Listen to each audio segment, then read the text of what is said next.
Hi friends, welcome to our channel.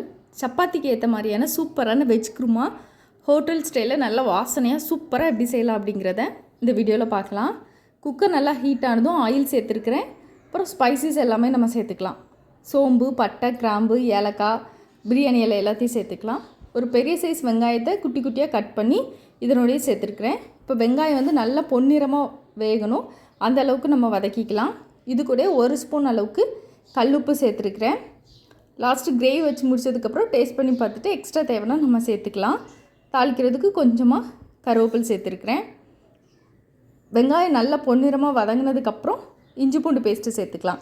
1 spoon அளவுக்கு சேர்த்துருக்குறேன். இதனோட ராஸ்மெல் போகணும், அந்த அளவுக்கு வதக்கிட்டு இனி மசாலாலாம் சேர்த்துக்கலாம். இது கூட 1/4 ஸ்பூன் மஞ்சள்தூள், காரத்துக்கு 1 ஸ்பூன் மிளகாய்த்தூள், 1 ஸ்பூன் அளவுக்கு மல்லித்தூள், கரம் மசாலா தூள் எதுவுமே சேர்க்க வேண்டாம். இது 3 மட்டும் இப்போதைக்கு நம்ம சேர்த்தா போதும்.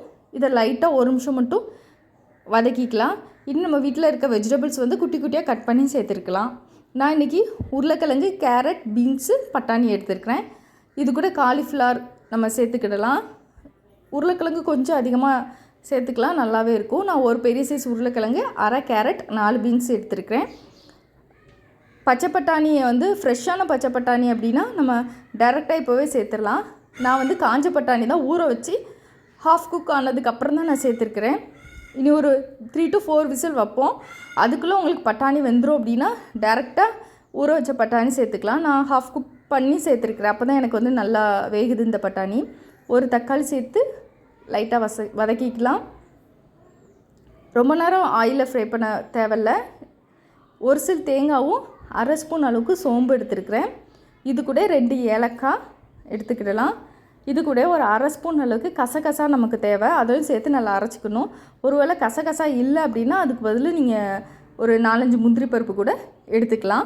இதெல்லாம் நல்லா தண்ணி ஊற்றி அரைச்சி இதனுடைய சேர்த்துக்கலாம். இப்போ நல்லா மிக்ஸ் பண்ணிவிட்டு கிரேவிக்கு தேவையான அளவுக்கு தண்ணி ஊற்றி குக்கரை வந்து க்ளோஸ் பண்ணி ஒரு 4 விசில் நம்ம வச்சுக்கலாம். நல்லா மூழ்கிற அளவுக்கு தண்ணி வச்சோம் அப்படின்னு 4 விசிலுக்கு வந்து நமக்கு கரெக்டாகவே இருக்கும். இனி நான் இப்போ க்ளோஸ் பண்ணி 4 விசில் வந்ததுக்கப்புறம் ப்ரெஷர்லாம் அடங்கினதுக்கப்புறம் நம்ம ஓப்பன் பண்ணி பார்க்கலாம். உப்பு மட்டும் கரெக்டாக இருக்கான்னு இந்த டைமில் நம்ம செக் பண்ணிடலாம்.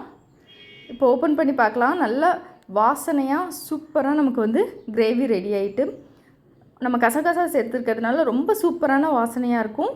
உங்களுக்கு இன்னும் தண்ணியாக வேணும்னா ஸ்டவ் ஆன் பண்ணி இன்னும் கொஞ்சம் தண்ணி சேர்த்து நல்லா ஒரு 5 மினிட்ஸ் கொதிக்க வச்சு மல்லியில தூவி இறக்கிட்டோன்னா நல்லா சூப்பராக இருக்கும். சப்பாத்திக்கு ரொம்ப ரொம்ப சூப்பர் டேஸ்ட்டில் இருக்கும். கண்டிப்பாக நீங்களும் உங்கள் வீட்டில் ட்ரை பண்ணி பாருங்கள். தேங்க்ஸ் ஃபார் வாட்சிங்.